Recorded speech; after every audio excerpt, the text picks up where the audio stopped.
Amados hermanos en Cristo, vamos a concluir hoy nuestra meditación del capítulo 18 del primer libro de los Reyes. Y vamos a hacerlo leyendo este capítulo 18 a partir del versículo 36.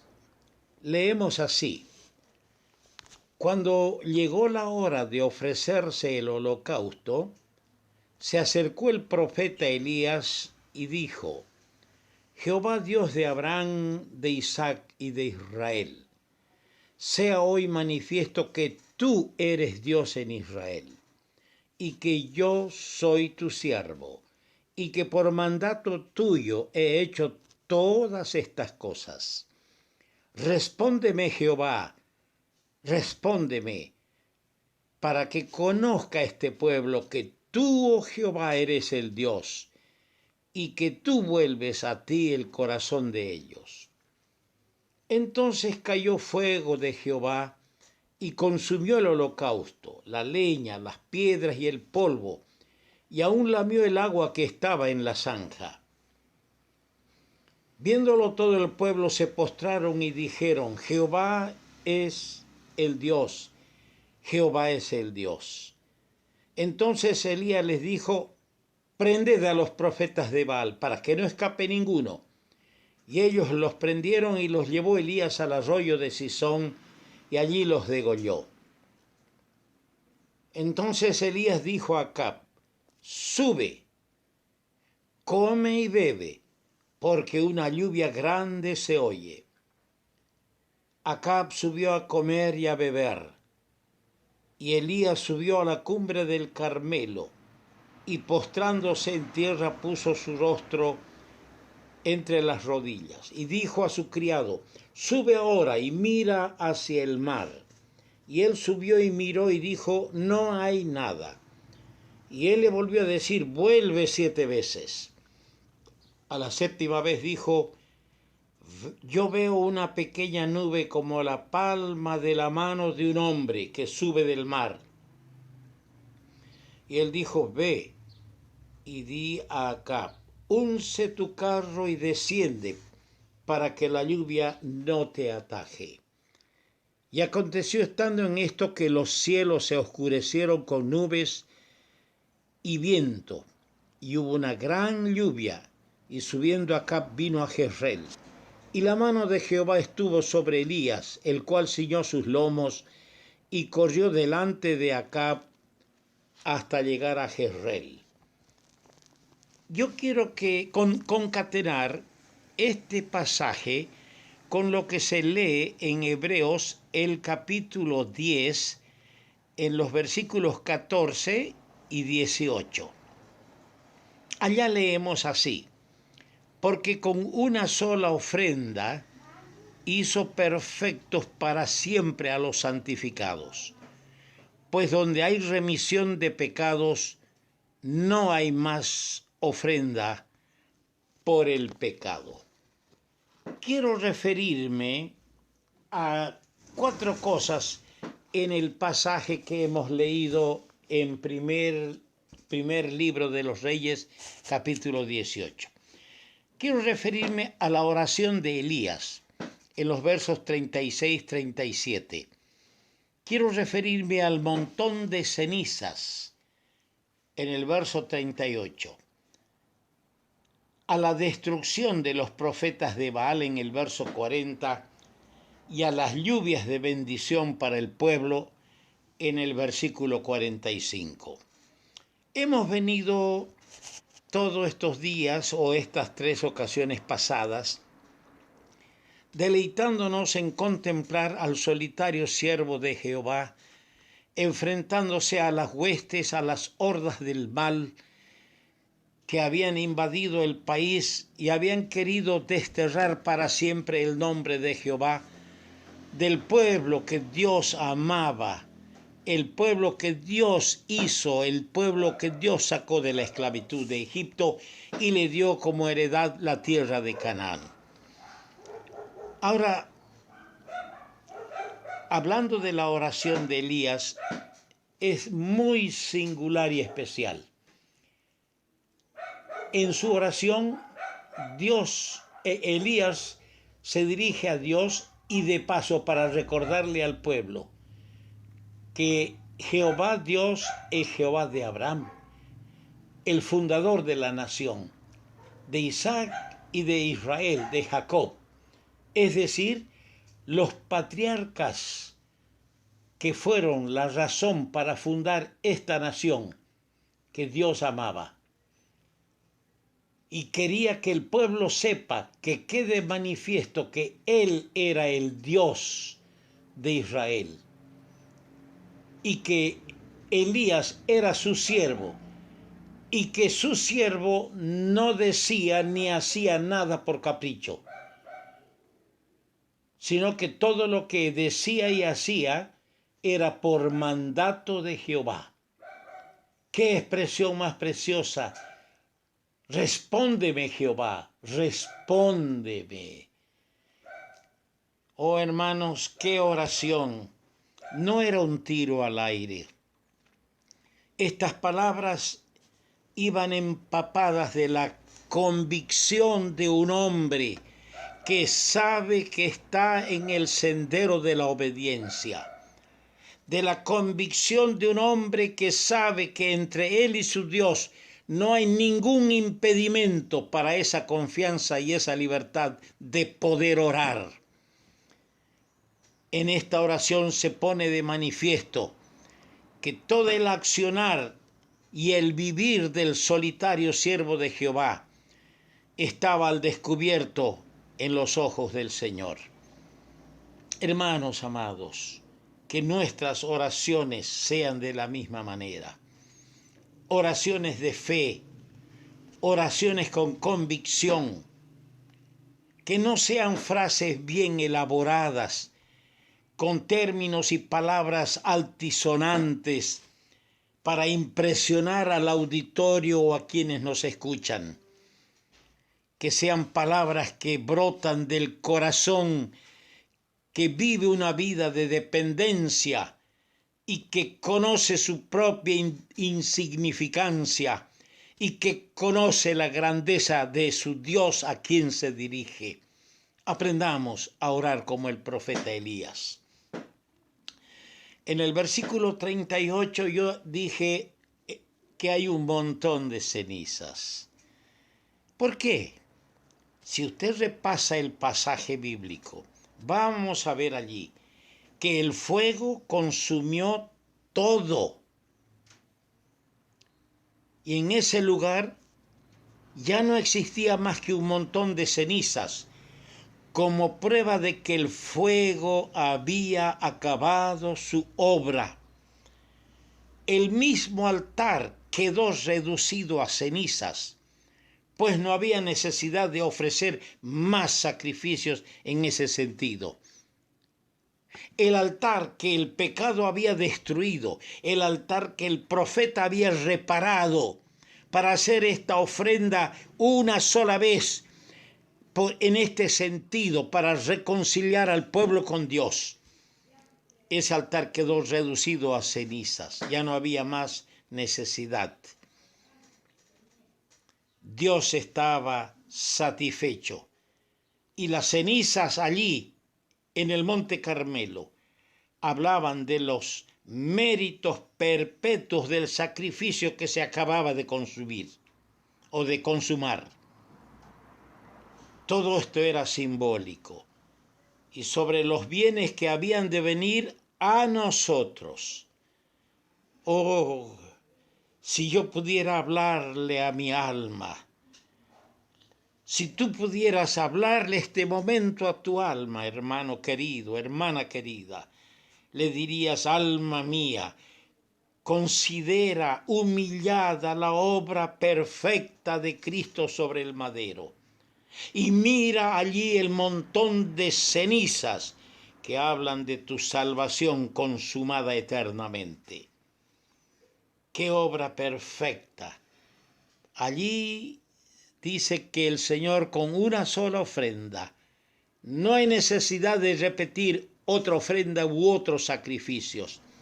¡Qué equivocados están y cuán al servicio del diablo aquellos que pretenden cada vez sacrificar a Cristo y pretenden hacer creer a la gente que en cada sacrificio que ellos ofrecen, el pan o la hostia se vuelve el cuerpo vivo de Cristo y que el cáliz que contiene el fruto de la vid se transforma en la sangre de Cristo. No.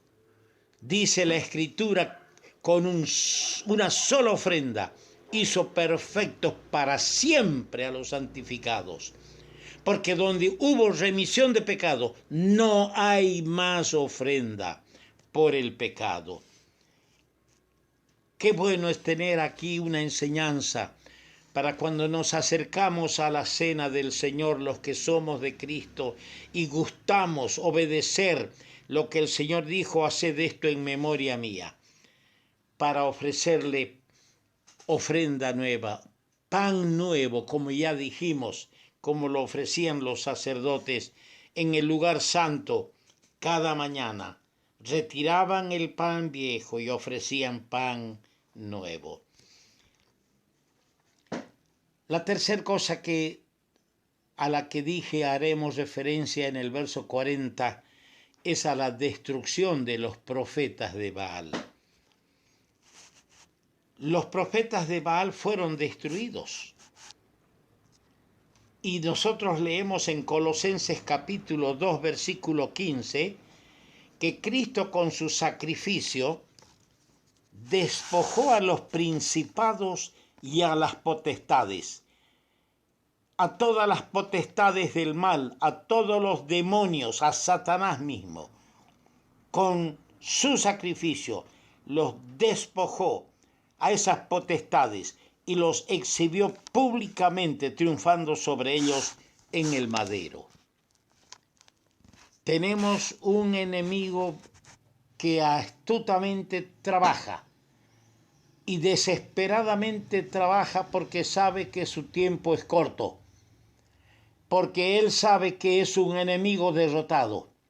Y esto tenemos que tenerlo en mente, querido hermano.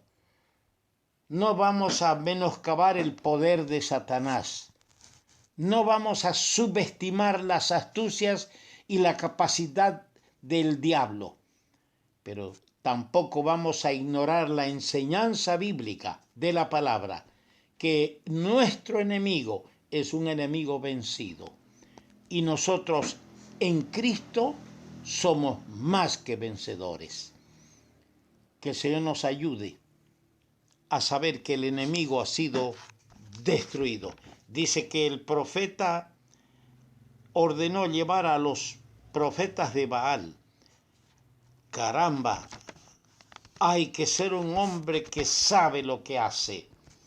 Hay que ser un hombre que conoce la grandeza y el poder de su Dios. Ahí está solo y no teme enfrentarse a esa horda maligna de profetas de Baal. Y no tiene temor en decirle al pueblo: lleven a estos tipos, llévenlos al arroyo. Allí, en el arroyo, van a ser destruidos. Y fueron llevados al arroyo de Sisón y fueron degollados. ¡Qué valiente siervo de Dios! Dios necesita verdaderos hombres de esa naturaleza. Elías era un reformador, sin duda. Elías dio comienzo al poder de la profecía y de los profetas. Y por eso es que Santiago lo menciona como el gran hombre de oración. La oración del justo obrando eficazmente puede mucho. Que Dios nos ayude, amados hermanos, a entenderlo así. Y dije las lluvias de bendición para el pueblo. Qué contraste, fíjese, mientras el rey se va para comer y beber, el siervo de Dios sube más arriba para orar por lluvias de bendición para el pueblo. Nadie puede imaginar lo que se veía, esa escena, ese cuadro. El siervo de Elías le sigue. Están los dos ahí arriba. Hace un momento el profeta ha estado en el monte frente a la nación, frente a las huestes de Satanás encarnadas en los profetas de Baal, erguido, de pie, fuerte, hablando valientemente. Pero ahora, ¿qué es lo que se ve allí arriba en el monte Carmelo, más arriba, más en la cumbre? Es un hombre que está doblado, de rodillas, encorvado como un junco. Cuando ha estado delante del rey de la nación, él está de pie. Pero ahora está frente o delante del rey de reyes y está encorvado como un junco. El sacrificio se ha llevado a cabo. La reconciliación se ha llevado a cabo de un pueblo que estaba en desobediencia, cuando de miles de gargantas se escuchó: Jehová es el Dios, Jehová es el Dios. Esa confesión era el reconocimiento. Ahora el profeta, en función al sacrificio y a ese reconocimiento del pecado, está doblado, inclinado, pidiendo lluvias de bendición para el pueblo. ¡Qué hombre más admirable! El siervo del profeta fue y miró y no había nada. A la séptima vez volvió con la noticia diciendo: yo veo una pequeña nube como la palma de la mano de un hombre que sube del mar. Y cuando el apóstol Pablo le escribe a Timoteo, le dice: quiero, estas palabras son muy, muy significativas, muy lindas. Le dice él: quiero que los hombres oren en todo lugar, levantando manos santas, sin ira ni contienda.